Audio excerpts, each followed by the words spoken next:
मित्रों नमो नमः। हम लोग व्यंजन संधि का अध्ययन कर रहे हैं क्रमशः। इसमें आइए आज हम लोग समासूटी का अध्ययन करते हैं। इसके पूर्व का अध्ययन हो चुका है। तो समासूटी सर्वप्रथम हम लोग यह जानेंगे यह कैसा सूत्र है, क्योंकि यह पूछ चुका है परीक्षा में। तो यह विधि सूत्र है। कैसा सूत्र है? विधि सूत्र है। किसका विधान करता है? ऋत्व का विधान करता है ना? ऋत्व का विधान करता है। ठीक, तो हम लोग इसका सबसे पहले अर्थ जानेंगे। तो समाह सूटी, समाह में कौन सी विभक्ति है? षष्ठी एक वचन। सूटी में कौन सी है? सप्तमी एक वचन। अर्थात सुट परे होने पर सप्तमी, समाह में षष्ठी है तो सम के म को क्या हो? रू की हम अनुवृत्ति ले लेंगे, रू आदेश हो जाए। ठीक, तो क्या हो गया? कह रहे हैं कि सम के परे सुट होने पर इस मां को रू आदेश हो। यह समासूटी कह रहा है, ऋत्व का विधान कर दे रहा है। अब हम लोग इसके अर्थ उदाहरण को देखते हैं। इसका जो उदाहरण है, हमें दो उदाहरण मिलते हैं। एक उदाहरण है संसर्गकर्ता अनुनासिक का, दूसरा जो उदाहरण है वह है अनुस्वार का। ठीक, अब यह कैसे बनता है? कुछ इसमें सूत्र प्रवृत्त होते हैं, हम लोग आइए उसको देख लेते हैं। ठीक, तो सर्वप्रथम हम इसको सम धन सुट धन क्री करते हैं, है ना? ठीक, तो यहां पर जो हमें सुट का आगम हुआ है, एक सूत्र है समपरिभ्याम, समपरिभ्याम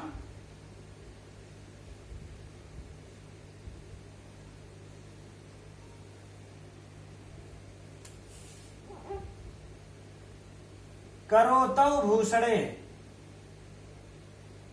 ठीक है, यह सूत्र क्या करता है?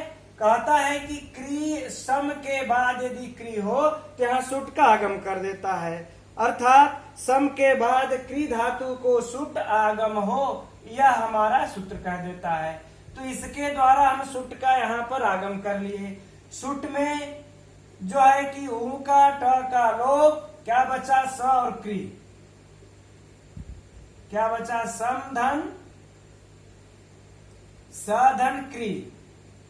ठीक, अब यह जो बचा तो क्री को क्री में त्रिच प्रत्यय लग करके कर्ता बन जाता है। ठीक, यह जब हम लोग कृदंत प्रकरण प्रत्यय जब पढ़ेंगे तो उसमें हम बताएंगे कैसे यह बनता है। तो क्या बन गया? सम धन और ये स आधा है, स धन क्री धन कर्ता। क्या बना इसका? कर्ता। यह कैसे बना? त्रिच प्रत्यय से। बिल्कुल आसान है मित्रों, एक एक करके हल करते जाएंगे, यह हल हो जाएगा। ठीक, समधन इसका। अब हम लोग इसको मिला देंगे, क्या बन गया? समधन इसकर्ता। ठीक, लेकिन इस समधन इसकर्ता के पहले हम लोग यहीं पर देख लेते हैं। अब देखिए, सम के परे सुट मिल गया, यह सुट का ही तो स है। सम के परे सुट मिला हमको, तो इस सुट के मिलने पर इस मां को रू आदेश होगा। इस मां को क्या आदेश हो जाएगा? रू आदेश हो जाएगा इस समासूटी सूत्र के द्वारा। तो समासूटी सूत्र के द्वारा हम यहां पर हम सम को रू आदेश कर देते हैं। ठीक है, लिख देते हैं सर धन आधा स जिसको और ये कर्ता हम मिला देते हैं। क्या बन गया? इस कर्ता। यह किससे हुआ? समासूटी से। समासूटी से क्या हो गया? मां को र, मां को र। ठीक, यह र भी होगा तो रू होगा। ठीक, इसमें ऊ का जो है उपदेशज अनुनासिक से संज्ञा हो करके तस्य लोपा से लोप हो जाएगा। क्या बचेगा? सरधन इसकर्ता। अब यहाँ पर हमें अगला सूत्र प्रवृत्त होता है। अगला सूत्र हमारा है, कहते हैं अत्रानुनासिकः पूर्वस्य तु वा। देख लेते हैं, अत्रानुनासिकः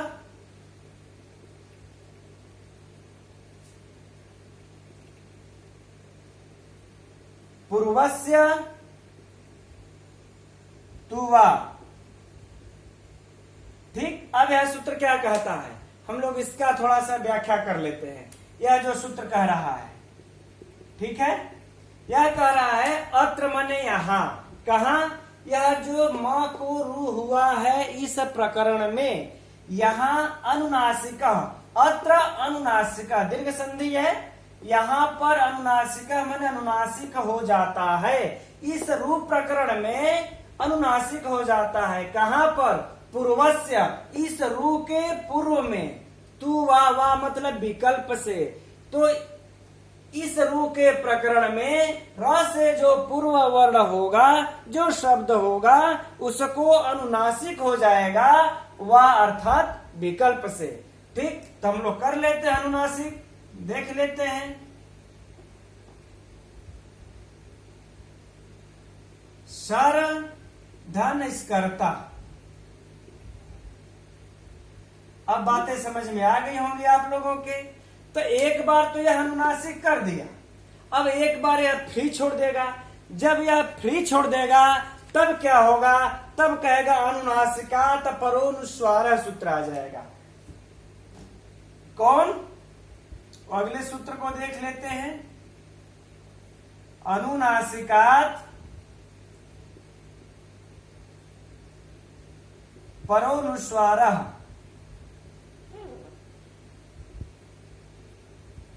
हमारा यह सूत्र आ जाएगा। यह सूत्र क्या कहता है कि यहां पर इसी रूप प्रकरण में इसके पूर्व वाले वर्ण को अनुस्वार हो, क्या हो जाए? अनुस्वार हो।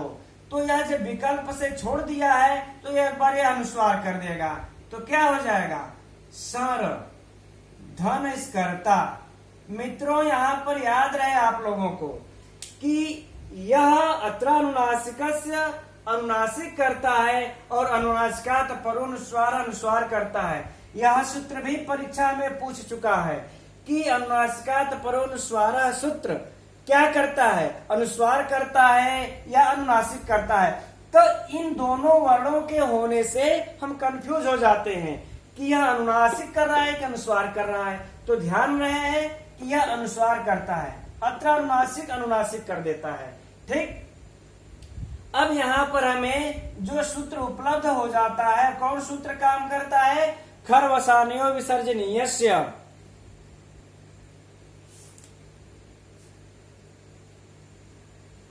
खरवसानयो विसर्जनीयः। ठीक, हमें यह सूत्र मिल जाता है। यह क्या कहता है? कहता है कि र के बाद यदि खर हो या फिर अवसान हो, या तो हमें खर मिले या तो अवसान, अर्थात तो कुछ भी ना हो, अर्थात कुछ भी ना हो, तो इस र को क्या कर देता है? विसर्ग कर देता है। जब विसर्ग कर देगा तो इन दोनों में विसर्ग करेगा, इस स्वर धनिष्कर्ता में भी, स्वर धनिष्कर्ता में भी, अर्थात जो इस सूत्र से लगा इसमें भी और अनुनासिकात परोनुस्वार से इसमें भी। तो हमें दो रूप प्राप्त हो जाएंगे। एक होगा, पहला वाला देख लेते हैं, धनिष्कर्ता। ठीक, और दूसरा वाला हो जाएगा धनिष्कर्ता। इस तरह से हमें दो रूप प्राप्त हो गए। अब यहाँ पर मित्रों हमें एक और सूत्र प्राप्त, वार्तिक प्राप्त होता है। सम पुम का नाम स्व वक्तव्य, यह वार्तिक प्राप्त हो जाता है। सम पुम का नाम स्व वक्तव्य। यह क्या कहते हैं? यह कह रहे हैं वार्तिककार कि सम, ठीक, और पुम, और कान, यह तीनों के, इन तीनों शब्दों के विसर्ग को सकार आदेश हो ऐसा वक्तव्य हमें कहना चाहिए। तो यहाँ पर देखिए सम है, सम को ही विसर्ग हुआ है। इस सम के तो यही कह रहे हैं कि सम, पुम और कान। यह पुम और कान का उदाहरण तो हम लोग अगले वीडियो में देख लेंगे, अगले सूत्र में देखेंगे। यहाँ पर तो हमें सम मिल गया, तो हमें सम के म को ही विसर्ग हुआ है। तो यह वार्तिककार कह रहे हैं कि जहां पर सम के म को विसर्ग हुआ हो उसको सकार आदेश हो ऐसा कहना चाहिए था। तो हम इसको यहाँ पर हम सकार आदेश कर देंगे। तो जब भी करेंगे दोनों को करेंगे, ठीक। तो पहले वाले को हम सकार आदेश कर देते हैं, संशोधन स्कर्ता। फिर इसको हो जाएगा संशोधन स्कर्ता। हम दोनों को फिर क्या करेंगे, हम मिला देंगे। जब हम मिला देंगे तो क्या रूप बनता है, एक तो हमारा बन जाएगा वही जो ऊपर हम लोगों ने लिखा है, संस्कर्ता, ठीक। दूसरा बन जाएगा ये अनुस्वार वाला, ठीक। यह रूप कब बनता है आपका, अनुनासिक के पक्ष में, अनुनासिक के पक्ष में।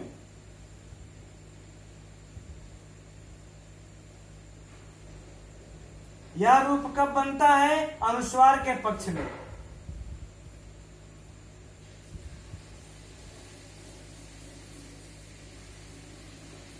ठीक।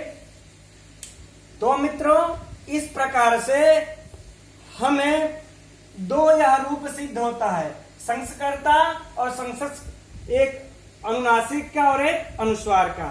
यह परीक्षा में कई बार पूछता है मित्रों, तो इसे आप लोग याद कर लीजिएगा। आगे हम लोग अब पुम और कान का विभिन्न सूत्रों के द्वारा सिद्ध करेंगे। तब तक के लिए नमो नमः।